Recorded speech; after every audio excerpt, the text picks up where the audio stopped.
اور وہ عذاب میں ہمیشہ رہیں گے۔ آگے حافظ صاحب وَلَوْ كَانُوا، اور اگر فی الواقعہ یہ لوگ اللہ اور پیغمبر اور اس چیز کے ماننے والے ہوتے جو پیغمبر پر نازل ہوئی تھی تو کبھی اہل ایمان کے مقابلہ میں کافروں کو اپنا رفیق نہ بناتے، مگر ان میں سے تو بیشتر لوگ خدا کی اطاعت سے نکل چکے ہیں۔ بس ٹھیک، وَلَوْ كَانُوا يُؤْمِنُونَ بِاللَّهِ، اگر وہ اللہ پہ ایمان رکھتے اور نبی پر ایمان رکھتے۔ نبی سے مراد کون ہے؟ محمد صلی اللہ علیہ وسلم۔ اگر اللہ پہ ایمان رکھتے، اس نبی پہ ایمان رکھتے اور اس کتاب پہ ایمان رکھتے جو اس نبی کی جانب اتاری گئی ہے، تو ان کو دوست نہ بناتے۔ کن کو دوست نہ بناتے ہیں؟ یہود کو؟ کافروں کو جو نون مسلم یہ کس کے سلسلے میں آ رہا ہے؟ وَلَوْ كَانُوا يُؤْمِنُونَ بِاللَّهِ، اگر وہ اللہ پہ ایمان رکھتے، نبی پہ ایمان رکھتے، اس کتاب پر ایمان رکھتے جو نبی پر نازل کی گئی ہے۔ منافقین کا ذکر تو حافظ صاحب نہیں چل رہا ہے نا؟ عیسائیوں کا ہے، ہاں، عیسائیوں وَلَوْ كَانُوا يُؤْمِنُونَ بِاللَّهِ، اگر وہ اللہ پہ ایمان رکھتے اور نبی پہ ایمان رکھتے اور اس کتاب پہ ایمان رکھتے تو ان کو دوست نہ بناتے۔ کن کو؟ ہم سے مراد مشرکین کو دوست نہ بناتے۔ کون لوگ؟ نصارہ یا یہود۔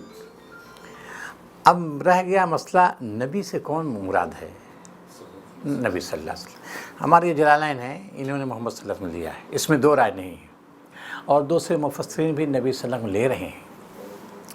کیا اس سے یہ مراد نہیں ہو سکتا کہ یہ اگر ان کا ایمان اللہ پر حقیقی ایمان ہوتا اور نبی پر یعنی حضرت موسیٰ پر ایمان ہوتا، حقیقی ایمان، اور اس کتاب پر ایمان ہوتا جو ان کی جانب یعنی حضرت موسیٰ پر نازل کی حقیقی ایمان ہوتا، توریت پر اگر ان کا حقیقی ایمان ہوتا تو ان کو مشرکین کو کبھی وہ دوست نہیں بنا سکتے تھے۔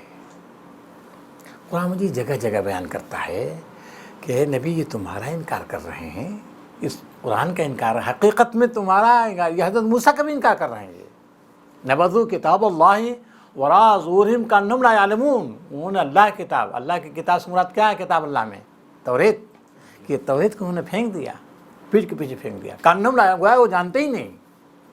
تو معلوم یہ ہوا قرآن مجید یہاں بتانا چاہتا ہے کہ اگر حقیقی ایمان اللہ پر ہوتا، نبی پر ہوتا، اس کتاب پر ہوتا جو ان کی جانب نازل کی گئی ہے یعنی توریت، تو پھر یہ ہرگز مشرکوں کو دوست نہیں بنا سکتے تھے۔ یہ اشارہ کدھر ہے؟ متخذہم اولیاء، مشرکوں کو دوست نہیں بنا سکتے تھے، مطلب مشرکوں کو دوست بنا لیا انہوں نے، مشرکین مکہ کو۔ اور کیا سمجھتے ہیں یہ مشرکین مکہ کو؟ عبداللہ صاحب، مشرکین مکہ کو کیا سمجھتے تھے؟ یہود کہتے تھے کہ مسلمانوں کے مقابلے میں زیادہ ہدایت یافتہ تو یہ ہیں، کون؟ مشرکین ہوتا ہے۔ یہ ہے حال ان کا، عداوت دشمنی کا حال یہ تھا کہ یہ کہتے تھے یقولون للذین آمنوا اہدا للذین کفروا اہدا من الذین آمنوا، کافرین کے سلسلے میں کہتے تھے کہ یہ تو مسلمان زیادہ ہدایت یافتہ ہیں۔ اگر حقیقی ایمان ہوتا اللہ پر، نبی پر یعنی موسیٰ پر، اور موسیٰ پر جو کتاب یعنی توریت پر ایمان ہوتا تو ہرگز ایسا نہیں کر سکتے تھے۔ سورہ بقرہ میں آپ لوگ پڑھ قل من کان عدوا للہ وملائکتہ وکتبہ ورسلہ، قل من کان عدوا لجبریل فإنہ نزل علی قلبک بإذن اللہ مصدقا لما بین یدیہ وہدی وبشریٰ، من کان عدوا للہ وملائکتہ وکتبہ ورسلہ وجبریل ومیکال فإن اللہ عدو للکافرین۔ گویا کہ اس نبی کا انکار کرنا، اس قرآن کا انکار کرنا، جی سب کا انکار کرنا ہے۔ حضرت عیسیٰ کا انکار کرنا، حضرت موسیٰ کا انکار کرنا ہے، توریت کا انکار کرنا ہے، انجیل کا انکار کرنا ہے، حضرت جبریل کا انکار کرنا، تمام فرشتوں کا انکار کرنا، تمام رسولوں کا، حتیٰ کہ آخر میں اللہ کا انکار کرنا ہے۔ ہاں، دین الہی کا خود اللہ کا انکار ہے۔ من کا عدو للہ ہے نا، اللہ کی دشمن ایسے ہو گئے۔